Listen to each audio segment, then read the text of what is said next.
6 বছর বয়সে নবীজির মা নাই, নবীজির বাবা নাই। মাকেও মা বলে ডাক দিতে পারে না, বাবাকেও বাবা বলে ডাক দিতে পারে না। এবার নবীজির দাদা আব্দুল মুত্তালিব নাতিকে লালন পালন করতে শুরু করছে।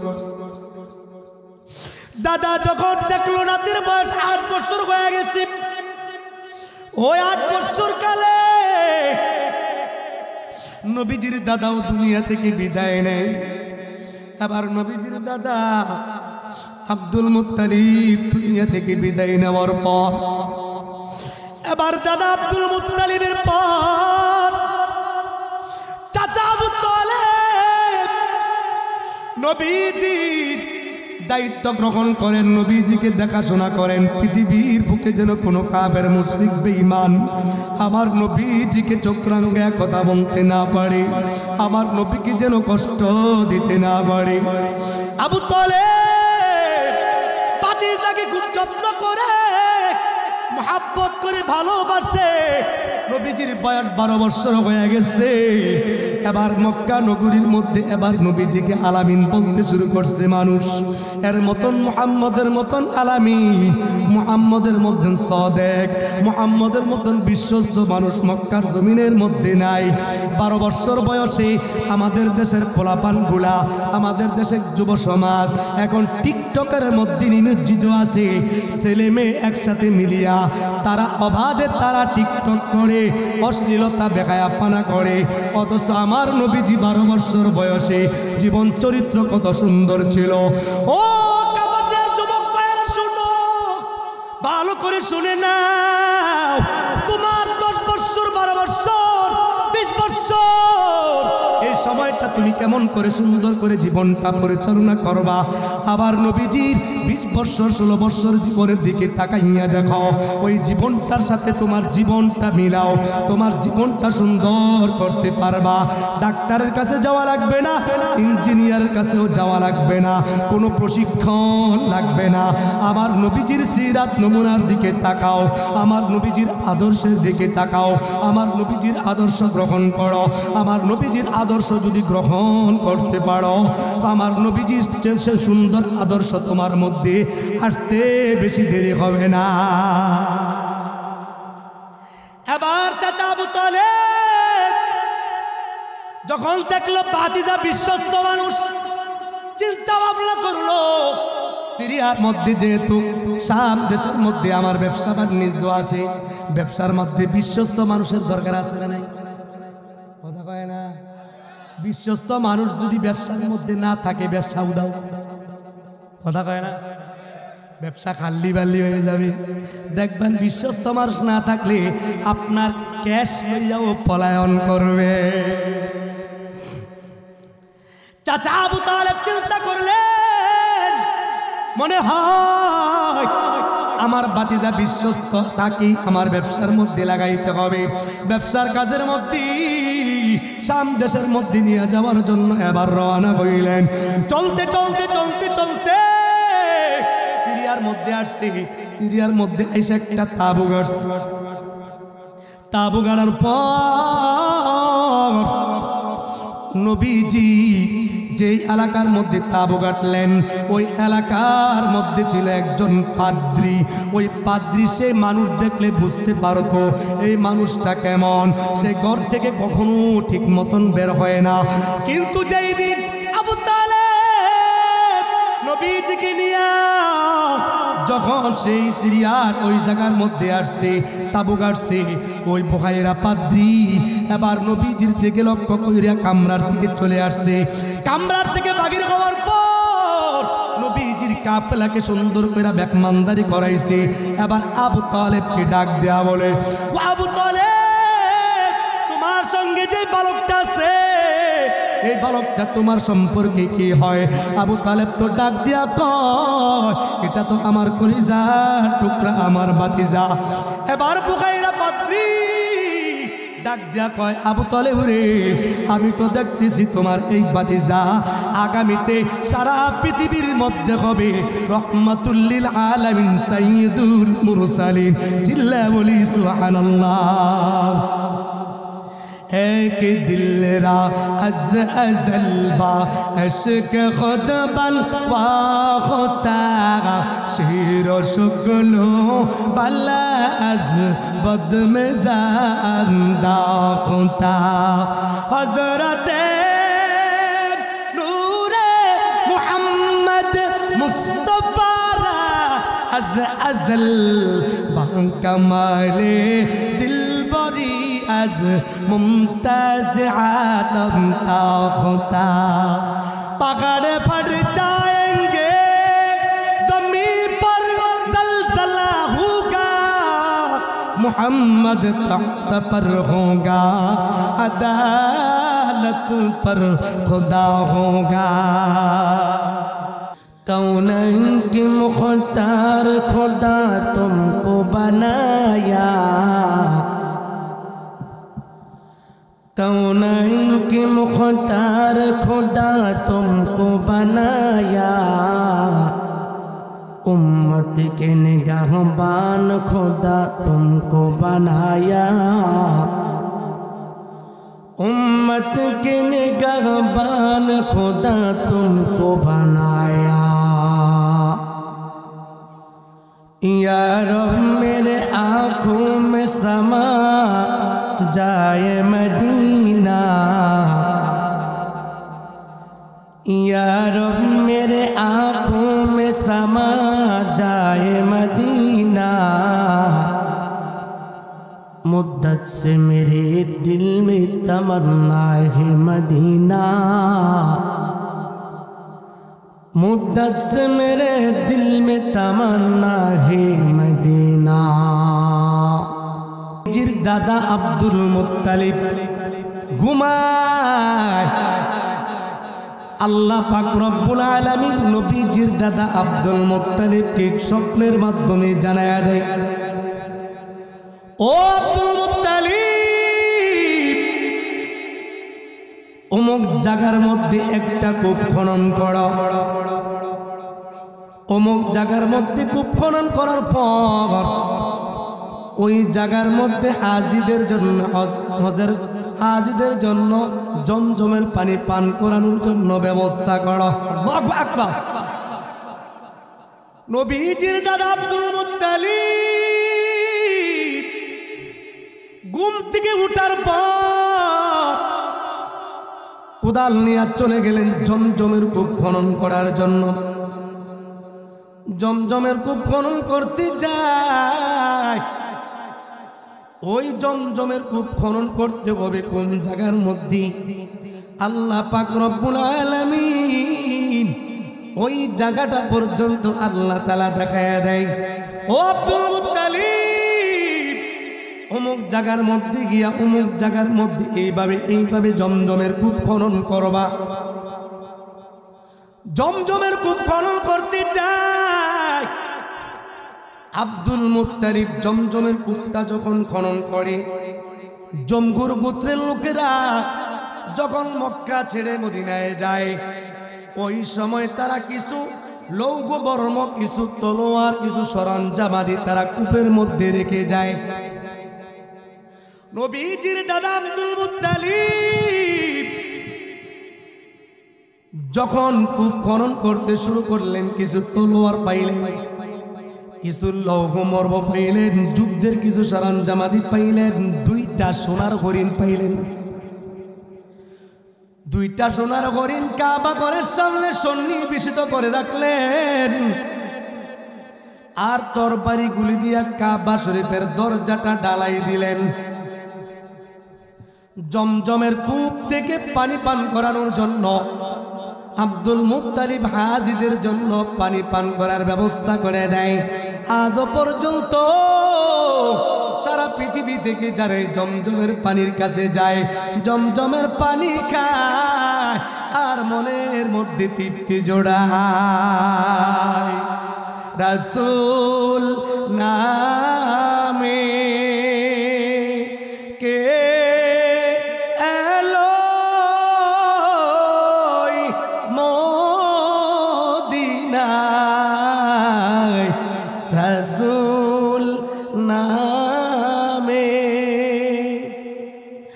ওরে আকাশের চন্দ্র কেড়ে কে আনলো দুনিয়ায় রাসূল নামে গলেতে তাসবির মালা ওরে কে চলে ওই কামলি ওয়ালা রে ওরে আমার বুকের দরগা তোলা ওরে আমার বুকের দরগা তোলা তারে ডেকে নিয়ে আয় রাসূল নামে কে এলো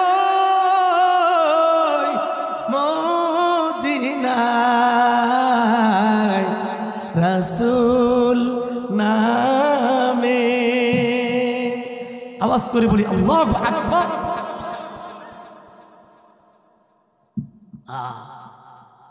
ঘটনা মাত্র শুরু, শেষ পর্যন্ত যাওয়ার ইচ্ছা আসেনি? কার কার ইচ্ছা আছে? আল্লাহ আপনি কবুল করেন, মঞ্জুর করেন, সকলে বলি আমিন। জমজমের কূপ খনন করা একলা মানুষ সহজ না কষ্ট? মাটি যারা কাটে এর কাছে ভালো লাগে না খারাপ লাগে? মাটি কাটা কি সহজ কাজ না কষ্টের কাজ? আব্দুল মুত্তালিব যখন কূপ খনন করেন তিনি বুঝতে পারছেন যে আরে আমার ডাইনে বামে যদি আমার কয়েকজন সন্তান থাকতো তাহলে আমার কাজের মধ্যে সহযোগিতা করত। ইস, ওই সময় আব্দুল মুত্তালিব আল্লাহ তাআলার কাছে মান্নত করেন, মালিক আমাকে যদি আপনি 10টি পুত্র সন্তান দান করেন আমি একটি পুত্র সন্তান বাইতুল্লাহর জন্য উৎসর্গ করে দিব। আব্দুল মুত্তালিব কূপ খনন করার সময় আল্লাহ তাআলার কাছে মান্নত করলেন, ও মালিক আল্লাহ আমাকে যদি 10টি পুত্র সন্তান দান করো, একটি পুত্র সন্তান কাবা শরীফের জন্য আমি উৎসর্গ করে দেব। আব্দুল মুত্তালিবের মান্নত অনুযায়ী আল্লাহ পাক রব্বুল আলামিন আব্দুল মুত্তালিবকে একটা নয় দুইটা নয় আল্লাহ তাআলা 10টি পুত্র সন্তান দান করে দেয়। এবার সন্তানেরা ধীরে ধীরে বড় হইতে লাগলো। আব্দুল মুত্তালিব চিন্তা করলেন এখন তো আমার মান্নত পূরণ করার সময় হয়ে গেছে, সন্তানের এখন বড় হয়েছি, আমি তো আল্লাহ তাআলার কাছে মান্নত করেছি একটা পুত্র সন্তান বাইতুল্লাহর জন্য উৎসর্গ করব। এবার সন্তান বড় হওয়ার পর আব্দুল মুত্তালিব সন্তানদেরকে একত্রিত করলেন। একত্রিত করার পর সন্তানদেরকে ডাক দিয়া বলেন, ও আমার সন্তানেরা শোনো, আমি যখন জমজমের কূপ খনন করি ওই সময় তোমরা আমার কেউ ছিলে না। আমি আল্লাহ তাআলার কাছে মান্নত করেছি আল্লাহ তাআলা যদি আমাকে 10টি পুত্র সন্তান দান করে একটা পুত্র সন্তান বাইতুল্লাহর জন্য উৎসর্গ করব। এখন তো তোমরা আমার সন্তানেরা বড় হইছ, এখন বলো আমি আমার কি করে মান্যতটা পূরণ করতে পারি? কে আছো এই মান্যতটা পূরণ করবা? সন্তানেরা এক এক করে সবাই দাঁড়ায় গেছে। সবাই ডাক দিয়া কয়, আব্বা জান আমরা সবাই আপনার মান্যত পূরণ করার জন্য তৈরি হয়ে গেলাম। আওয়াজ করে বলে সুবহানাল্লাহ। এই জন্য বাবা সন্তান আল্লাহ তাআলা দিয়েছে, কন্যা সন্তান হোক অথবা পুত্র সন্তান হোক, সন্তানকে নামাজি বানানোর জন্য সন্তানকে হাফেজ কোরআন বানানোর জন্য, সন্তানকে দিনদার বানানোর জন্য, সন্তানকে মুফতি মুহাদ্দিস বানাইবার জন্য, সন্তানকে আল্লাহওয়ালা বানাইবার জন্য, সন্তানকে আল্লাহ তাআলার প্রিয় বানানোর জন্য আল্লামা মুস্তাকুন নবী হাফিজাহুল্লাহ তিনি কয়েকটা কথা বলছেন। জীবনে যদি সন্তান হয় ওই সন্তানকে দিনের লাইনে দেওয়া, তার মানে মাদ্রাসার মধ্যে ভর্তি করে দাও। 2 নাম্বার হলো জীবনে যখন সুযোগ পাও তখন তাবলীগ জামাতের মধ্যে সময় লাগায়া দাও। 3 নাম্বার হলো যখন তুমি আল্লাহওয়ালা বুজুর্গদের খানকার মধ্যে যাওয়ার তোমার সুযোগ হয় তখন তুমি আল্লাহওয়ালা বুজুর্গদের দরবারে মাঝে মাঝে যাইবা, কারণ এর দ্বারা তোমার ঈমান আমল সুন্দর হবে। কথা বলেন ঠিক কি না? সন্তানেরা ডাক দিয়া কয়, আব্বা জান, টেনশনের কোনো কারণ নাই, চিন্তার কোনো কারণ নাই, আমরা সবাই প্রস্তুত আছি বাইতুল্লাহর জন্য উৎসর্গ হওয়ার জন্য। এবার আব্দুল মুত্তালিব চিন্তা করলেন, কোন ছেলে রাইখা কোন ছেলেরে আমি নিয়ে যাবো, এটা তো হইতে পারে না। 10 জন সন্তানের মধ্যে এবার লটারি চালু করে দিলেন। লটারির মধ্যে যার নাম আসবে আব্দুল মুত্তালিব ওই সন্তানটাকে নিয়ে বাইতুল্লাহর দিকে রওনা হইবে, ওই সন্তানটাকে বাইতুল্লাহর জন্য উৎসর্গ করবে। এবার আব্দুল মুত্তালিব 10 জন পুত্র সন্তানের মধ্যে এবার লটারি চালু করে দেয়। এই সন্তানদের মধ্যে এবার নাম চলে আসে আমাদের প্রিয় নবীজির বাবার নাম আব্দুল্লাহর নামটা লটারির মধ্যে চলে আসে। চিল্লায়া বলি সুবহানাল্লাহ। নবীজির বাবার নাম আব্দুল্লাহ।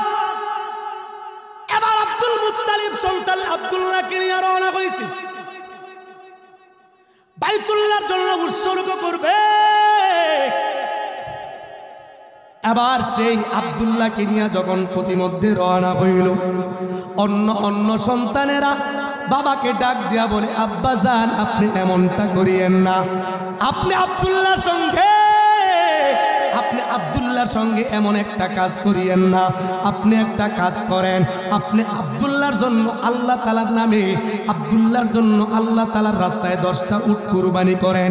এতেও যদি আল্লাহ তাআলা খুশি না হয় তারপরে আরো 10টা উট আল্লাহ তাআলার রাস্তায় কুরবানি করেন। এতেও যদি আল্লাহ তাআলা খুশি না হয় আরো 10টা দেন। এইভাবে দিতেই থাকেন। দেখেন আল্লাহ তাআলা আব্দুল্লাহর প্রতি সন্তুষ্ট হইয়া উটকে আল্লাহ তাআলা কবুল করে নিলেন। উটকে কবুল করে নেয় কিনা? এবার আব্দুল মুত্তালিব সন্তানদের কথা অনুযায়ী প্রথমে 10টা উট কুরবানি করলেন, এতেও কোনো কাজ হলো না। আবার কুরবানি করলেন, 10টা কাজ হলো না। আবারও করলেন, 10টা কাজ হলো না। আবারও করলেন, 10টা কাজ হলো না। এক এক করে 80 পর্যন্ত হয়ে গেল, কুরবানি কোনো সারা শব্দ নাই। এরপরে 90টা পর্যন্ত হয়ে গেল, সারা শব্দ নাই। এরপরে 100 পর্যন্ত কুরবানি হয়ে যায়। আল্লাহ পাক রব্বুল আলামিন আব্দুল মুত্তালিবকে ডাক দিয়া কয়, ওরে আব্দুল মুত্তালিব,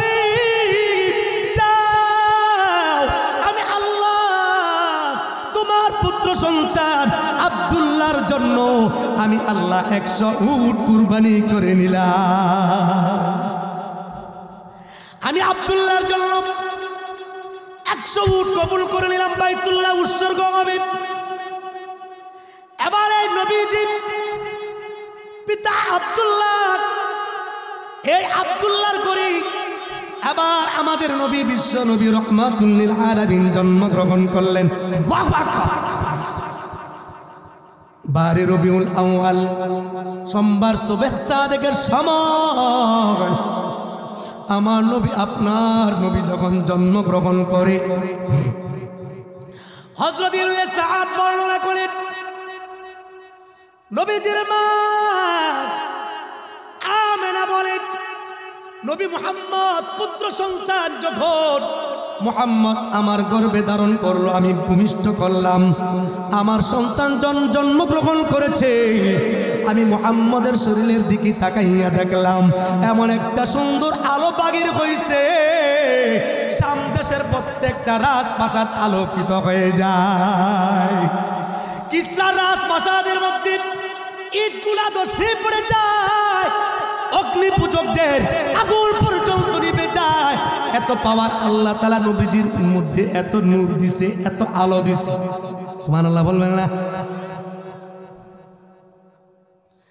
নবী মোর পরশমণি, নবী মোর সোনার খনি, নবী নাম জপে যে জন সেই তো দু জাহানের ধনী। নবী মোর পরশমণি, নবী মোর সোনার খনি, নবী নাম জপে যে জন সেই তো দু জাহানের ধনী। ওই নামেরই সুর ধরিয়া পাখি যায় গাল করিয়া, ওই নামেরই আকুল গোয়া, ওই নামেরই আকুল গোয়া ফুল ফুটে সোনার বরণী। নবী মোর পরশমণি, নবী মোর সোনার খনি, নবী নাম জপে যে জন সেই তো দু জাহানের ধনী। আওয়াজ করে বলেন আল্লাহু আকবার। ইবনে হিশাম বর্ণনা করেন, ইবনে হিশাম বর্ণনা করেন, ইবনে হিশাম বর্ণনা করেন আরবের মধ্যে একটা নিয়ম ছিল, আরবের জমিনের মধ্যে একটা নিয়ম ছিল। গ্রামের মহিলারা সকলে নবজাতক সন্তানদেরকে তারা নিয়া নিয়া নিয়া নিয়া গ্রামের মধ্যে তারা লালন পালন করত, দুগ্ধ পান করাইতো। এতে করে গ্রামের মহিলারা কিছু টাকা পয়সা পাইত। হযরত আলিমাতুস সাদিয়া রাদিয়াল্লাহু তাআলা আনহা বলেন, আমি আমার স্বামী বনি সাদ গোত্রের মহিলাদের সঙ্গে আমরা রওনা হইলাম দুগ্ধ পুষি শিশুর সন্ধানে, দুধের বাচ্চার সন্ধানে আমরা রওনা হইলাম। চলতে চলতে যখন আমরা সামনের দিকে আগাইলাম, আমাদের বাহনটা ছিল খুবই দুর্বল, সাথে তেমন কোনো শক্তিশালী বাহন ছিল না। আমার বুকের মধ্যে তেমন দুধ ছিল না, আমার শরীরের মধ্যে তেমন দুধ ছিল না, যার কারণে আমার সন্তানদেরকে আমি দুধ পান করাবো। বরং ক্ষুধার যাতনায় মাঝে মাঝে আমার সন্তানেরা কান্নাকাটি করতো, ঘুমাইতে পারতো না। আমরা দুর্বল বাহন নিয়ে চলতে চলতে চলতে চলতে মক্কার ওই শহরের মধ্যে চলে আসলাম, যেই বাজারের মধ্যে, যে এলাকার মধ্যে শহরের ধনী লোকের বাচ্চাদেরকে দেওয়া হয়, ওই বাচ্চাদেরকে নিয়ে নিয়ে গ্রামের মহিলারা দুধ পান করায়, লালন পালন করে তারা পাঠায় দেয়। এতে করে তারা কিছু টাকা পয়সা পায়। হযরতে হালিমাতুস সাদিয়া বলেন, আমরা যখন মক্কা নগরীতে ছিলাম, যাওয়ার পর তাকে দেখলাম নবী মুহাম্মদের সামনে কত ধনী লোকের বাচ্চা আছে, নবী মুহাম্মদের সামনে কত মহিলারা আসছে, কিন্তু কোনো মহিলারা নবীজিকে নিতে চায় না, শিশু মুহাম্মদকে নিতে চায় না। যখন শুনতে পায় শিশু মুহাম্মদের বাবা নাই, জন্মের আগে নবীজির বাবা দুনিয়া থেকে বিদায় নিয়ে যায়, এখন যখন মহিলারা শুনতে পায় এই মুহাম্মদ বাচ্চাটার বাবা নাই, এই বাচ্চাটাকে নিলে তো টাকা পাবো না, পয়সা পাবো না, বিনিময় কিছু পাবো না, এই বাচ্চাটাকে নিয়ে আমরা কি করব? এক এক করে মহিলারা সবাই বড় লোকের বাচ্চা নিয়ে গেল। নবী মুহাম্মদ শিশু মুহাম্মদ নবীজি আছে, আর কেউ নাই। হালিমাতুস সাদিয়া ডাক দিয়া স্বামীকে বলে, স্বামী আমার, এখন আমি কি করব? কালীঘাটে গিয়ে তো কোনো লাভ নাই, কালীঘাটে গিয়ে কি লাভ হবে? এর চেয়ে ভালো এই এতিম বাচ্চাটাকে নিয়ে বাড়ির দিকে চলে যায়।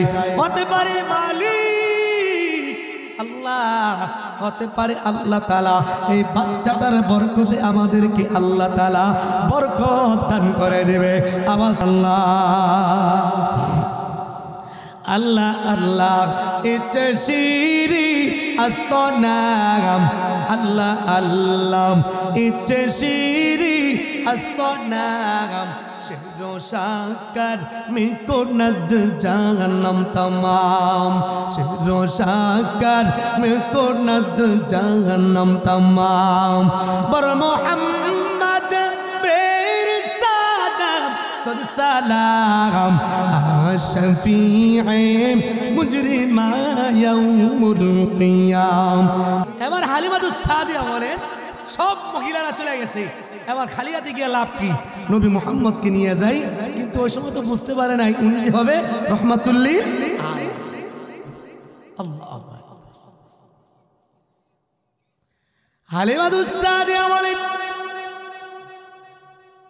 আমি যখন শিশু নবী মুহাম্মদকে কোলে নিলাম, কোলে নেওয়ার পর দেখলাম আমাদের যে বাগনটার দিকে তাকাইছি, আবার নবী মুহাম্মদের দিকেও তাকাইলাম।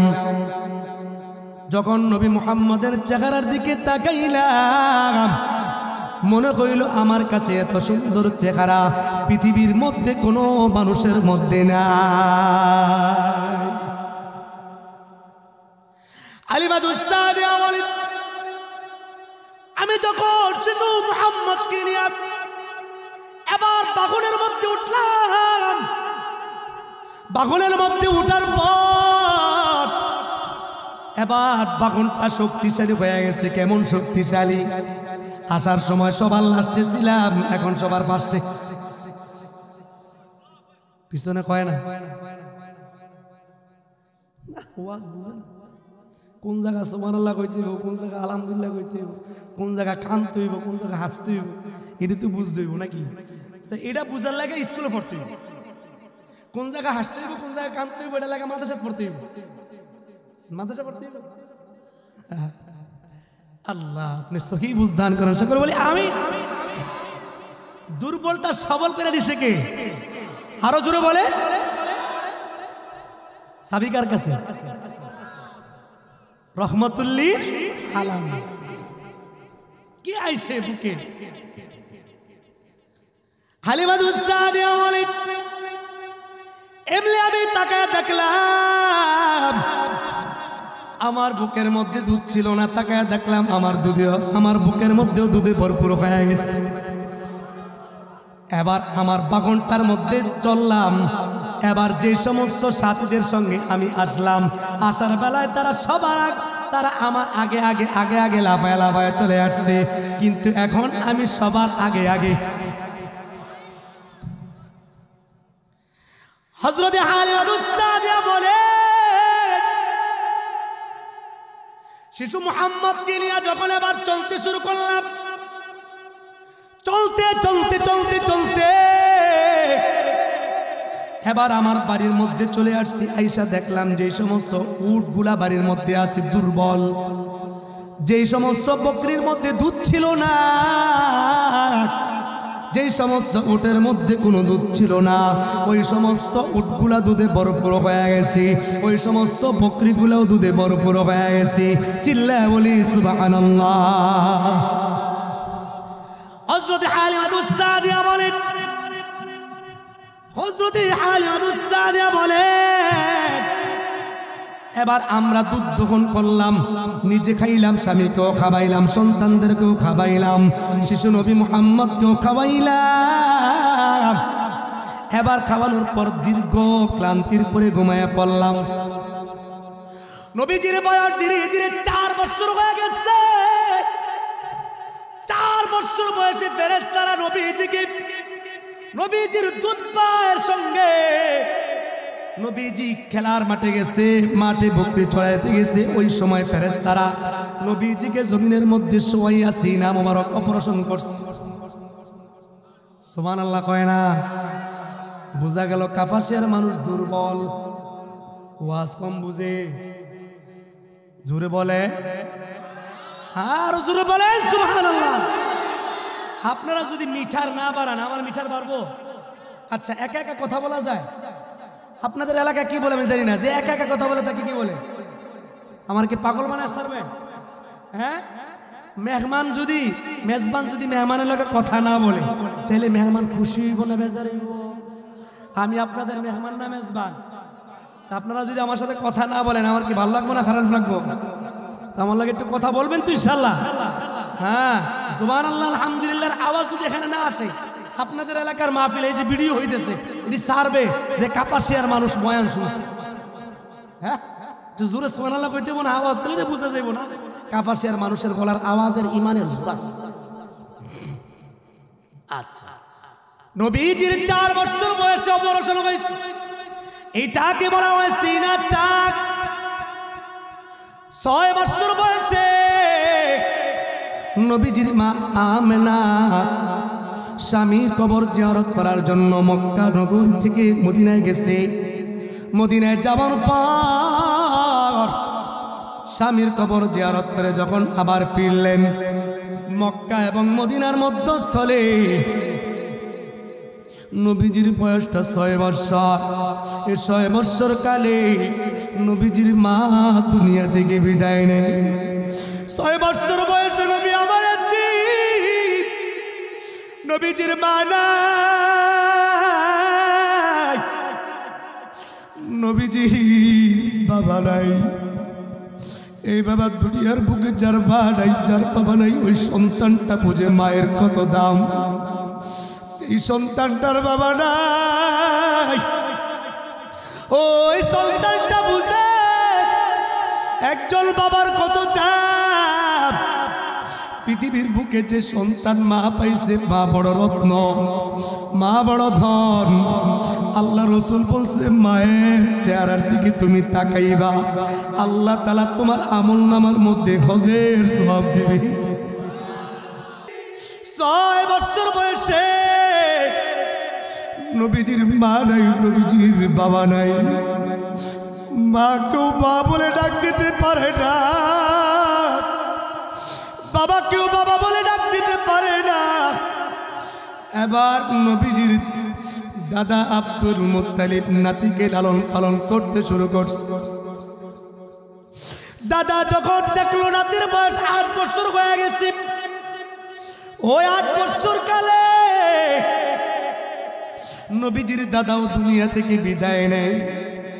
এবার নবীজির দাদা আব্দুল মুত্তালিব দুনিয়া থেকে বিদায় নেওয়ার পর, এবার দাদা আব্দুল মুত্তালিবের পর চাচা আবু তালেব নবীজির দায়িত্ব গ্রহণ করেন, নবীজিকে দেখাশোনা করেন। পৃথিবীর বুকে যেন কোনো কাফের মুশরিক বেঈমান আমার নবীজিকে চক্রাঙ্গে কথা বলতে না পারে, আমার নবীকে যেন কষ্ট দিতে না পারে। আবু তালেব ভাতিজাকে খুব যত্ন করে, মহব্বত করে ভালোবাসে। নবীজির বয়স 12 বছর হয়ে গেছে। এবার মক্কা নগরীর মধ্যে এবার নবীজিকে আলামিন বলতে শুরু করছে মানুষ। এর মতন মুহাম্মদের মতন আলামিন, মুহাম্মদের মতন সাদেক, মুহাম্মদের মতন বিশ্বস্ত মানুষ মক্কার জমিনের মধ্যে নাই। 12 বছর বয়সে আমাদের দেশের পোলাপানগুলা, আমাদের দেশের যুব সমাজ এখন টিকটকের মধ্যে নিমজ্জিত আছে। ছেলে মেয়ে একসাথে মিলিয়া তারা অবাধে তারা টিকটক করে, অশ্লীলতা বেহায়াপনা করে। অথচ আমার নবীজি 12 বছর বয়সে জীবন চরিত্র কত সুন্দর ছিল। ও কাপাসের যুবক ভাইরা শুনো, ভালো করে শুনে নাও। তোমার 10 বছর, 12 বছর, 20 বছর, এই সময়টা তুমি কেমন করে সুন্দর করে জীবনটা পরিচালনা করবা। আবার নবীজির 20 বছর, 16 বছর জীবনের দিকে তাকাইয়া দেখো, ওই জীবনটার সাথে তোমার জীবনটা মিলাও, তোমার জীবনটা সুন্দর করতে পারবা। ডাক্তারের কাছে যাওয়া লাগবে না, ইঞ্জিনিয়ারের কাছেও যাওয়া লাগবে না, কোনো প্রশিক্ষণ লাগবে না। আমার নবীজির সিরাত নমুনার দিকে তাকাও, আমার নবীজির আদর্শের দিকে তাকাও, আমার নবীজির আদর্শ গ্রহণ করো। আমার নবীজির আদর্শ যদি গ্রহণ করতে পারো, আমার নবীজির সে সুন্দর আদর্শ তোমার মধ্যে আসতে বেশি দেরি হবে না। এবার চাচা আবু তালেব যখন দেখলো ভাতিজা বিশ্বস্ত মানুষ, চিন্তা ভাবনা করলো সিরিয়ার মধ্যে যেহেতু শাম দেশের মধ্যে আমার ব্যবসা বাণিজ্য আছে, ব্যবসার মধ্যে বিশ্বস্ত মানুষের দরকার আছে না নাই? কথা কয় না? বিশ্বস্ত মানুষ যদি ব্যবসার মধ্যে না থাকে, ব্যবসা উদাও। কথা কয় না? ব্যবসা খাল্লি বাল্লি হয়ে যাবে। দেখবেন বিশ্বস্ত মানুষ না থাকলে আপনার ক্যাশ লইয়াও পলায়ন করবে। চাচা আবু তালেব চিন্তা করলেন মনে হয় আমার বাতিজা বিশ্বস্ত, তাকে আমার ব্যবসার মধ্যে লাগাইতে হবে। ব্যবসার কাজের মধ্যে শাম দেশের মধ্যে নিয়ে যাওয়ার জন্য এবার রওনা হইলেন। চলতে চলতে চলতে চলতে সিরিয়ার মধ্যে আসছে। সিরিয়ার মধ্যে এসে একটা তাঁবু গাড়ছে। তাঁবু গাড়ার পর নবীজি যে এলাকার মধ্যে তাঁবু গাঁটলেন, ওই এলাকার মধ্যে ছিল একজন পাদ্রী। ওই পাদ্রী সে মানুষ দেখলে বুঝতে পারতো এই মানুষটা কেমন। সে ঘর থেকে কখনো ঠিক মতন বের হয় না। কিন্তু যেই দিন আবু তালেব নবীজিকে নিয়ে যখন সেই সিরিয়ার ওই জায়গার মধ্যে আসছে, তাঁবু গাড়ছে, ওই বুখাইরা পাদ্রী এবার নবীজির থেকে লক্ষ্য কইরা কামরার দিকে চলে আসছে।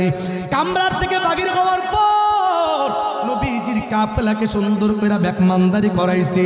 এবার আবু তালেবকে ডাক দেয়া বলে, ও আবু তালেব, তোমার সঙ্গে যে বালকটা আছে এই বালকটা তোমার সম্পর্কে কি হয়? আবু তালেব তো ডাক দিয়া কয়, এটা তো আমার কলিজার টুকরা, আমার ভাতিজা। এবার বুখাইরা পাদ্রী ডাক দিয়া কয়, আবু তালেব রে, আমি তো দেখতেছি তোমার এই ভাতিজা আগামীতে সারা পৃথিবীর মধ্যে হবে রহমাতুল লিল আলামিন, সাইয়্যিদুল মুরসালিন। চিল্লা বলি সুবহানাল্লাহ। एक दिल रा अज अजल बा अश्क खुद बल वा खुदा शेर शुक्लो बल अज बद में ज़िंदा खुदा हज़रत नूरे मोहम्मद मुस्तफ़ा अज अजल बा कमाले दिल बरी از ممتاز عالم تا خدا پکڑ پھٹ جائیں گے زمین پر زلزلہ ہوگا محمد تخت پر ہوگا عدالت پر خدا ہوگا আবু তালেব এবার বুখাইরাকে ডাক দেয়া কয়, ও বুখাইরা, আমার ভাতিজাদের রহমাতুল লিল আলামিন হবে কি করে বুঝতে পারলা? বুখাইরা ডাক দেয়া কয়, আবু তালেব, যখন তুমি তোমার ভাতিজাকে নিয়ে আমার এলাকার মধ্যে প্রবেশ করেছ, আমি তাকায়া দেখলাম আমার এলাকার যত গাছপালা আছে, পাথর আছে, ওই এলাকার গাছপালা গুলা, পাথর গুলা এই শিশু মুহাম্মদের জন্য, বালক মুহাম্মদের জন্য তাদের মাথা নত কইরা দিয়েছে। আওয়াজ করে বলি সুবহানাল্লাহ। বুখাইরা পাদ্রী ডাক দেয়া কয়, ও আবু তালেব, যে সমস্ত গাছপালা, পাথর কোনো কারো জন্য মাথা নত করে দেয়, বুঝবা এটা নবী হবে। নবী ছাড়া কারো এমন, নবী ছাড়া এমন কারো।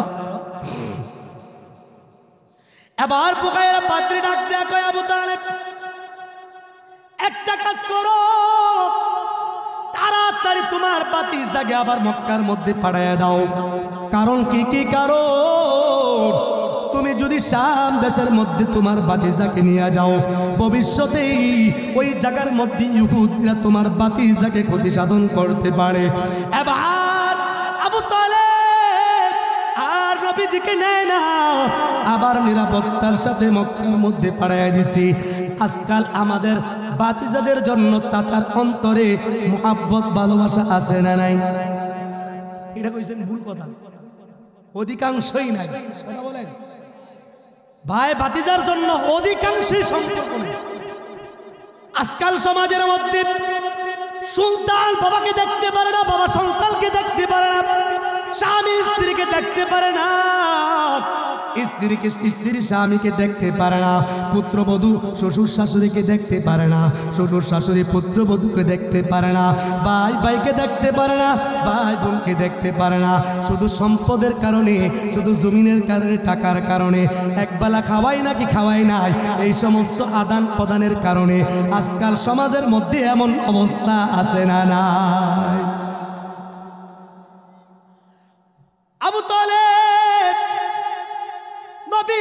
পাঠাই দিছে মক্কা নগরীতে।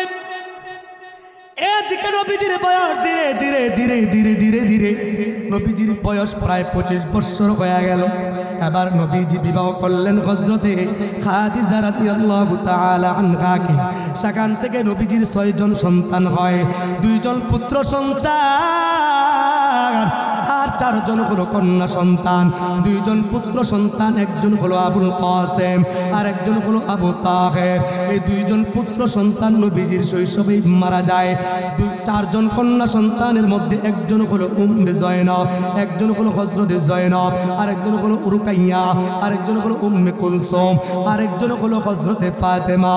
হযরতে ফাতেমার ব্যাপারে নবীজি বলছেন জান্নাতি মহিলাদের সরদার হবে। এই ফাতেমার 2 জন সন্তান আছে। এই 2 জন সন্তানের ব্যাপারে, এই 2 জন সন্তানের ব্যাপারে আল্লাহর পয়গম্বর বলেছেন আল হাসান ওয়াল হুসাইন সাইয়্যিদা শাবাবি আহলিল জান্নাহ। হাসান এবং হুসাইন তাদের 2 জনের ব্যাপারে আল্লাহর নবী বলে তারা হবে জান্নাতি যুবকদের সরদার। আওয়াজ করে বলে সুবহানাল্লাহ। হ্যাঁ, যুবকদের সরদার হবে। নবীজি বয়স যখন 40 বছর হয়ে গেল, খুব ভালো করে বুঝে নবীজির 40 বছর হয়ে যাওয়ার পর এবার আল্লাহ পাক রব্বুল আলামিন নবীজির উপরে ওহী নাজিল করবেন, ওহী নাজিল করবেন। ওহী নাজিল হওয়ার আগে নবী আমার মাঝে মাঝে গারে সূর বাগেরা গুহার মধ্যে যাইতেন। এরা গুহার মধ্যে রাত্রি যাপন করতেন, ইবাদত বন্দেগী করতেন। নবীজি সেখানে আল্লাহ তাআলাকে জিকির করতেন, ডাকতেন, আল্লাহ তাআলার দরবারে সেজদা দিতেন। সেজদার জায়গার মধ্যে, মসজিদের মধ্যে বেশি বেশি যাওয়া ভালো না খারাপ? কথা কয় না, কিন্তু ভালো জায়গার মধ্যে বেশিক্ষণ থাকেনি। কয় কি 5 ওয়াক্ত নামাজে ঠিক মতো যায় না। যাও যায়, আবার দেখি হুজুর কেরাত কি লম্বা লইছে না খাটো লইছে। আরে কথা কয় না কেন? মসজিদে ঠিক মতো যায় না, তারপর যদি যায় 2-1 বেলা দেখে হুজুর কেরাত কি লম্বা লইলো না খাটো লইলো। যদি লম্বা লয় ধুর এই হুজুরের কাছে নামাজ পড়ব না। হুজুর যে লম্বা কেরাত লয় বেটা ফাও 20 হয়ে যায়। আবার একদল আছে মসজিদে কি থাউন জায়গা, মসজিদে কি থাউন যা, এই মসজিদে যারা তাবলীগে থাকে এটা কি ঠিক? আল্লাহর নবী গারে সৌরের মধ্যে থাইকা বুঝিয়ে দিছে ইবাদতের জায়গার মধ্যে বেশি বেশি থাকা। আর কথা কয় না? এই জন্য মুসলমানদের উচিত মসজিদে ইবাদতের স্থানে বেশি বেশি রাত্র যাপন করা, কারণ ওই জায়গার মধ্যে থাকলে সম্পর্ক হবে কার সাথে? আরো জোরে বলেন কার সাথে? এখন তো মুসলমান বাজারে যায় বেশি, সম্পর্ক থাকে দোকানে, সম্পর্ক থাকে সার দোকানে, সম্পর্ক থাকে টিভির সাথে, সম্পর্ক থাকে টাসের কাছে, হ্যাঁ আড্ডার মধ্যে, জুয়া খেলা, মদে, গাঁজা, হিরোনে, পেন্সিয়ে। কথা বলেন ঠিক কি?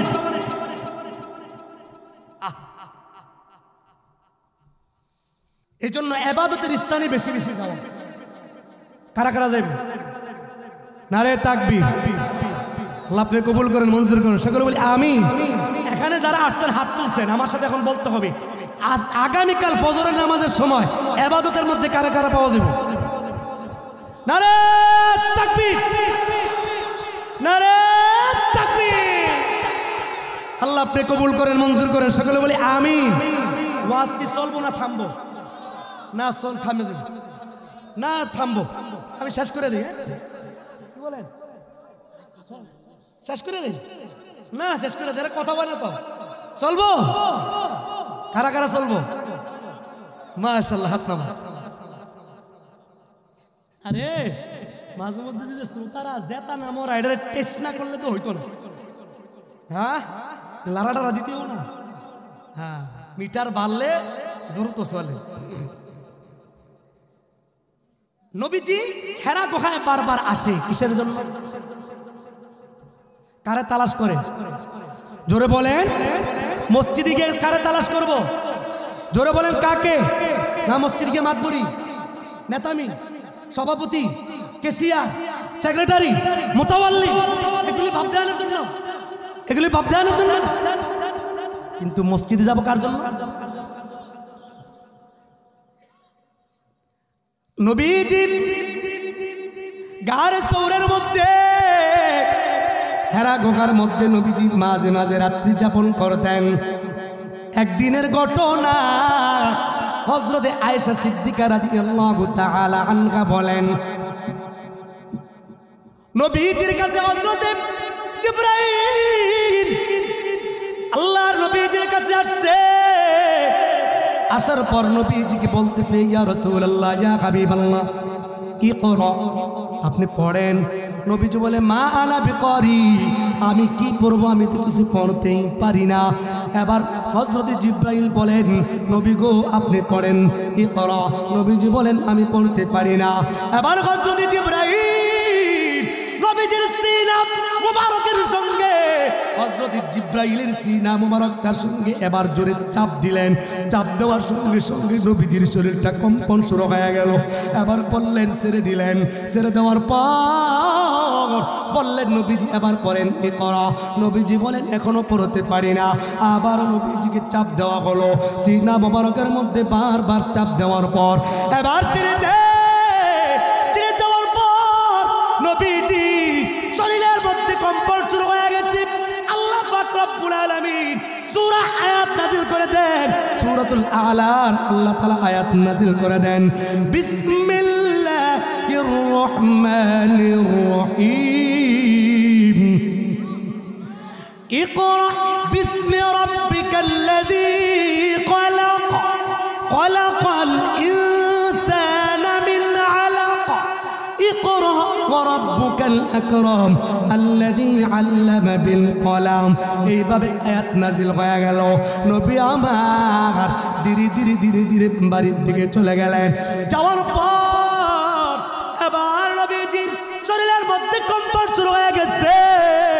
নবীজি হযরতে খাদিজাকে ডাক দিয়া বললেন, খাদিজা, জাম্মিলুনি, জাম্মিলুনি, আমাকে কম্বল দাও, কম্বল দাও, আমাকে কম্বল দিয়া চাদর দিয়া আবৃত করে নাও। হযরতে খাদিজা নবীজিকে চাদর কম্বল দিয়া আবৃত করে ডেকে দেয়। নবীজি কিছুক্ষণ পর শান্ত হয়ে গেলেন। এবার নবীজি হযরতে খাদিজাকে সব বিভ্রান্ত বললেন। বৃত্তান্ত আলোচনা করার পর এবার খাদিজা নবীজির কাছ থেকে এই কথাগুলো শোনার পর নবীজি খাদিজার কাছে সব কিছু বলার পর এবার হযরতে খাদিজা নবীজিকে সান্ত্বনা দেয়, নবী আমার, আপনি টেনশন করবেন না, টেনশনের কোনো কারণ নাই, চিন্তার কোনো কারণ নাই। আল্লাহ তাআলা আপনাকে কখনো অপমানিত করবেন না, বেয়াজ্জতি করবেন না।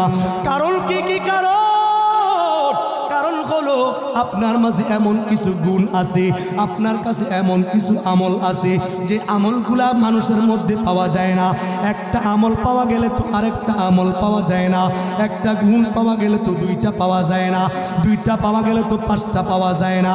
হযরতে খাদিজা নবীজিকে ডাক কয়, ও পয়গম্বর, নবী আমার, টেনশনে কোনো কারণ নাই, আপনার মধ্যে তো এমন একটা গুণ আছে, ওয়াতা করে দইফা, আপনি মেহমানের মেহমানদারি করেন, ওয়াতা মিরুল কাল্লা, যারা দুর্বল বোঝা বহন করতে পারে না, আপনি তো তাদের বোঝা বহন করতে পারেন। আপনি নিঃস্ব মানুষদেরকে সহযোগিতা করেন, মানুষের বিপদে আপদে আপনি আগে আসেন।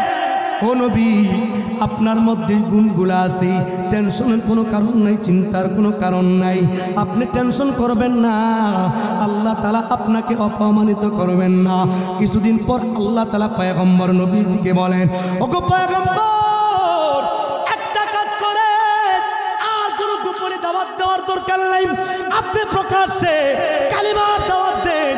এবার নবীজি প্রকাশ্যে কালিমার দাওয়াত দেওয়া শুরু করছে। এবার মক্কার কুরাইশের বড় বড় নেতারা আবু তালেবের কাছে বিচার দেওয়ার জন্য আসছে। আবু তালেবকে ডাক দেওয়া, আবু তালেব, কারণ কি কারণ?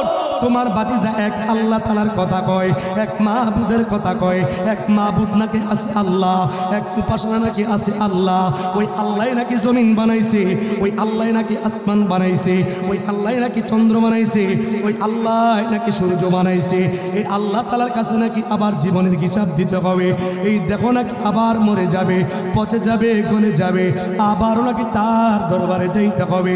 এই সমস্ত কথাবার্তা বইলা তোমার বাতিজা আমাদের সমাজের মধ্যে বিভ্রান্তি ছড়ায়, আমাদের দেব দেবীর বিরোধিতা করে। ও আবু তালেব, তোমার বাতিজা কি একটু বলো না? এই দাওয়াত দেওয়ার মাধ্যমে তোমার বাতিজা কি চায়? তোমার বাতিজা কি কালিমার দাওয়াত দিয়া, এক খোদার দাওয়াত দিয়া দুনিয়ার বুকে বড়লোক হইতে চায়? যদি বড়লোক হইতে চায়, আমরা মক্কার মানুষেরা আমরা সবাই মিলিয়া তাকে বড়লোক বানিয়ে দিব, আমরা সবাই মিলিয়া তাকে রাজা বাদশা মেনে নেব। যদি সে বাদশা হইতে চায়, বাদশা বানাইয়া দেব। রাজা হইতে চায়, আমরা তাকে রাজা বানাইয়া দেব। যদি সে সুন্দরী মহিলা বিবাহ করতে চায়, তাও আমরা তাকে সুন্দরী মহিলা বিবাহ করাইয়া দেব। ও আবু তালেব, তোমার বাতিজা কি বলো? তাড়াতাড়ি বলো। যদি সে কালিমার দাওয়াত থেকে পিছপা না হয়, তাহলে আমরা তার গণ আন্দোলন শুরু করব, তার প্রতিরোধ গ্রহণ করব। এবার আবু তালেব বাতিজাকে ডাক দিছে, বাতিজাকে ডাক দিয়া কয়, ও বাতিজা, এলাকার মানুষেরা, বড় বড় নেতারা আমার কাছে আসছে, এমন এমন প্রস্তাব করছে। বাতিজারে, তোমার এখন কি সিদ্ধান্ত? নবী আমার ডাক দিয়া কয়, জন্মের আগে তো বাবাই মারা গেল, 6 বছর বয়সে মা মারা গেল, 8 বছর কালে দাদা মারা গেল। দাদা মারা যাওয়ার পর আপনার কাছে লালিত পালিত হইলাম, বড় হইলাম, আমার আশ্রয়স্থল।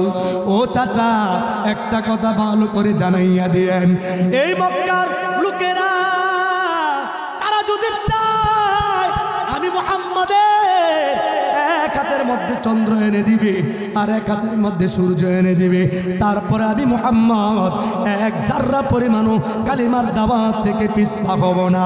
আওয়াজ করে বলে সুবহানাল্লাহ।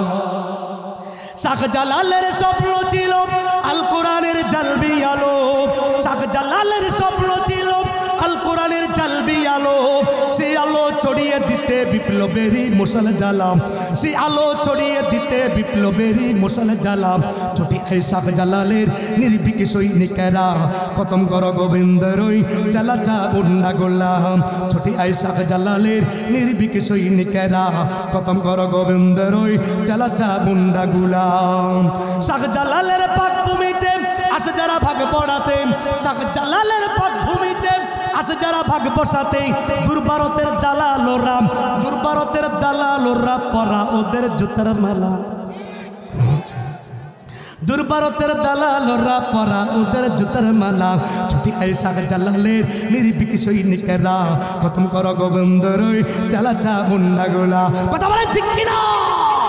আল্লাহ তুমি দয়ার সাগর, আল্লাহ তুমি দয়ার সাগর, রহমানুর রহিম, তোমার দয়ায় পূর্ণ আমার সারা নিশিদিন, তোমার দয়ায় পূর্ণ আমার সারা নিশিদিন। তুমি মিটাও সকল চাওয়া অপাপ দুঃখী লোকের, তুমি পরম মুক্তিদাতা মালিকে জগতের। কথা বলে ঠিক না? তুমি মিটাও সকল চাওয়া অপাপ দুঃখী লোকের, তুমি পরম মুক্তিদাতা মালিকে জগতের। তোমার প্রতি চললে মুদের, তোমার প্রতি চললে মুদের আসবে সে সুদিন, তোমার দয়ায় পূর্ণ আমার সারা নিশিদিন, তোমার দয়ায় পূর্ণ আমার